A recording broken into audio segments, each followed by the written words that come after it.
Hey folks, it is December 31st, 2025, and before the year ends, I wanted to just create a little bit of content because the truth is in 2025, I really limited the content that I put on social media. In fact, I don't think I posted any videos this year.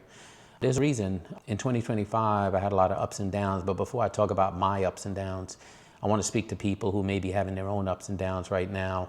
I'm thinking about people who might have health-related matters, who might have lost somebody this year, who might have lost their job, who might have been canceled, marginalized, blacklisted, who might be in bankruptcy, I don't know, who might be tethered to their bed and unable to get up in the morning and figure out how to take the next step. I totally get how fucked up that is and how difficult it is, and I don't want to diminish what the feeling is like, but I do want to say this, that the thing you can actually do as we go into next year, even if you're not feeling good tonight and you don't have any plans, is to do a little bit more than you did today. Even if it means just putting your feet on the floor in the morning and standing up, even if it means taking an additional step, going to the park, going outside, going for a walk, calling someone, whatever feels like a step further than today. Because I know what it's like to be there. I'm someone who suffered from depression for a really long time after a really difficult moment in my life about 8 years ago.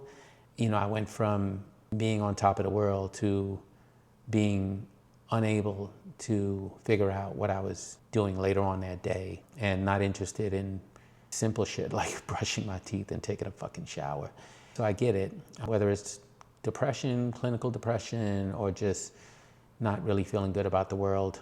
You should know that there is a brighter side, that the reason rear view mirrors are small is because you shouldn't spend too much time there, and windshields are fucking large because you should be looking forward.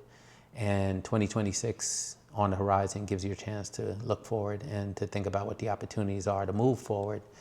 I wanted to start there and share that. I started this year having to downsize my real estate portfolio by almost half. I remember my ego was really caught up in it and I didn't want to do it. And I was like, I can make this work, I can make this work. When the truth is that somebody gave me some really bad fucking advice and my instinct told me that it was bad advice, but I kept going and I went a little bit too long. And one day I just woke up and was like, I got to take a step back to take 2 steps forward. And that's what I did. And I sold half my portfolio for about 50 cents on the dollar, 60 cents on the dollar. It was a loss, but I reemerged stronger, wiser, and better by letting go of those houses. And then like you, everyone's listening to me, I've had my share of ups and downs this year. And when you're in the middle of it, it's never easy. But when you get to the other side, you realize why you were there. And I've had nothing, thank God, super devastating this year. Like my world of problems are really like first world problems. So I don't really talk a whole lot about them anymore. But people who know me know that I got here through a very dark ass fucking journey. So if I do have first world problems, if I do have fuck you money problems, it's because I was forced to go out there and make fuck you money because a lot of people were trying to crush me at one point and using that super woke bullshit rhetoric to try to marginalize me and get me out of the space. One thing I learned is if you're really good at what you do, you become a target. So all the leaders out there that are doing their thing, that notice that there's people out there who don't like you, who don't even fucking know you, that probably means you're doing your job. So stay focused. But 2026 gives me a chance to turn a corner. This year I took the opportunity to buy a new home for myself after I got out of financial trouble. I'm excited about that. It's a really, really large place and it allows me to entertain people I like. That's not many people these days, but so what? I'd rather have a small circle of people I like and trust than a large circle of fucking frauds. This larger place gives me a chance to network, to create spaces for people to network with each other, gives me a chance to host fundraisers for organizations I care about. It just gives me a new sort of ground zero, if you will, for the next chapter. So I could easily sit here and spend time talking about what that next chapter is going to look like, but I also know that some of you are just listening because you got to report back to hater headquarters. So I'm not going to go into details about what I plan to do in 2026. Just know this. 2025 was just fucking practice, and 2026 is going to be fucking epic. It's going to be epic for me, and it's going to be epic for the people around me. You know, I tend to eat with the people I starved with. So the people who've been rolling with me, particularly over the last 8 years, are going to continue to roll with me. I'm always going to be a resource to them and an opportunity for them. Anyone who genuinely knows me knows that.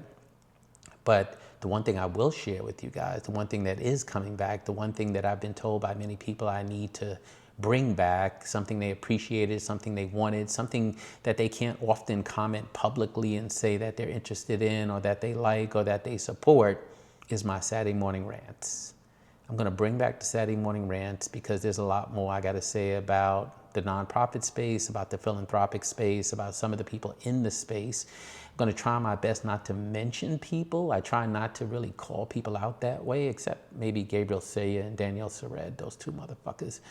But other than that, I really just try to call out policies, procedures, practices, the kind of things that I know my clients at Gem Trainers and nonprofit leaders all across the country face, but that when they're in the middle of it, they can't call out because you run the risk of being marginalized or blacklisted. Fundraising is difficult as a motherfucker, and it's gotten that much more difficult over the last 12 months. And all of my clients are feeling it, whether they're black, white, brown, blue, whatever the fuck. Everyone is feeling it. For some reason, the progressive left, the minute they saw things as having gotten difficult, the minute they got challenged on a lot of their bullshit, their sort of over-the-top rhetoric, they pulled back. And they not only pulled back, they fucking pulled back philanthropically.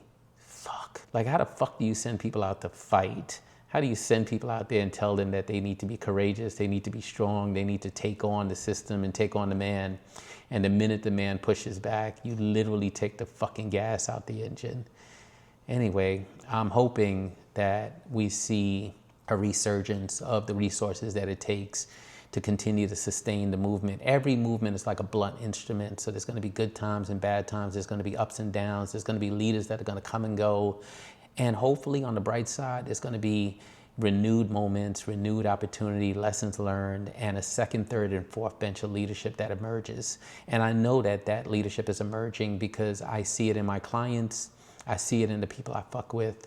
I see it in the people who are leaping and building the wings on their way down. They don't 100% know exactly what they want to do, but they know what leaders before them did and what worked and what didn't work, and they're willing to sacrifice a lot to step up. I feel like they need support, and you know, half my life is in the private sector these days. I don't really need to be focused on nonprofits. I don't need to be focused on criminal justice reform, but it was never a job. It was always in my DNA. You know, I always tell people every time I feel my knees shaking under the table is the moment I need to open my mouth and say something. Why? Because I left behind in prison a lot of people that would want me to fucking do that. So while this nonprofit criminal justice reform space has become super professionalized and everyone is tap dancing for the funder and trying to put on a good show and trying to be the poster child, remember this: the more you become the poster child for an issue is the more you reinforce the narrative about everyone else. The more there's 10 people who made it, the more people can say, okay, just because a blind fucking squirrel found a nut doesn't mean that you have a movement. Maybe the rest of the people who are in prison actually have nowhere near the capacity or the skill sets that you have. And so y'all go ahead and keep trying to run a movement that's circled around 10, 12 leaders. But I tell you one thing, I know there's another bench of leadership right now that's coming along that's gonna put that shit to bed, and that's gonna reignite this movement, even at a time where people are giving up and saying, oh, I don't think anything can happen. I don't think this is the right climate. I've been around long enough, fucking 26 years in this space doing this work, to remember when there was no fucking movement.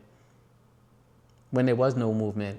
Of course, that meant it was at a time when we weren't canceling each other, we weren't lying to each other, we weren't undermining each other, we weren't calling funders on each other, we weren't canceling, blacklisting, whatever the fuck we do these days, or that we've done over the last 5 years, in the name of what?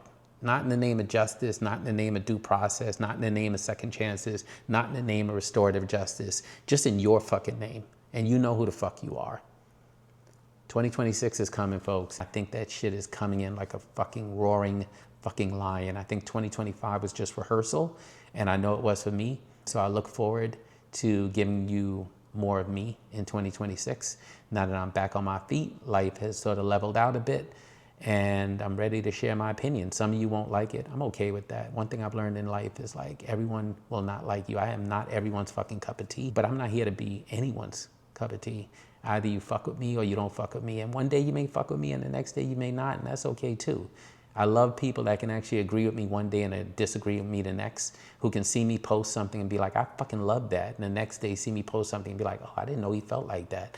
I was on the phone with someone the other day and I was encouraging them to apply for a job in New York. And I was going on for about 10 minutes about this great job opportunity. And then they were like, I don't really fuck with the new mayor in New York. And I was like, oh, wow. I love the fact that you were just so honest about that and so blunt about that. Like, some people gonna love that motherfucker and some people are not. And you know what? I'm not gonna get rid of my friends. I'm not gonna join some fucking tribe because of that. One thing I love about myself right now is I don't have to be in anyone's fucking tribe. I'm so fucking independent, so fucking neutral. I land where the fuck I wanna land. One day I might agree with you and the next day I don't. And if you don't fuck with that, then you don't fuck with me. Anyway, 2026 is coming, folks. So pay attention, because Saturday morning rants are on the horizon, and don't give me a reason to put your ass on a Saturday morning rant. But in the meantime, hold your head up, stay focused, stay true to your values, stay true to your mission, be who you really want to be your full fucking self. Life is fucking short and we're all gonna end it fucking alone. You're all gonna die alone. So while you're living, do what the fuck you gotta do to move something you care about forward. And guess what? There's gonna be days where you fuck up, and that's okay. Like, don't be so critical of yourself that you get paralyzed and you can't figure out what to do next. You can't forgive the world if you can't fucking forgive yourself. So start there. I look forward to seeing you in 2026. In the meantime, Happy New Year.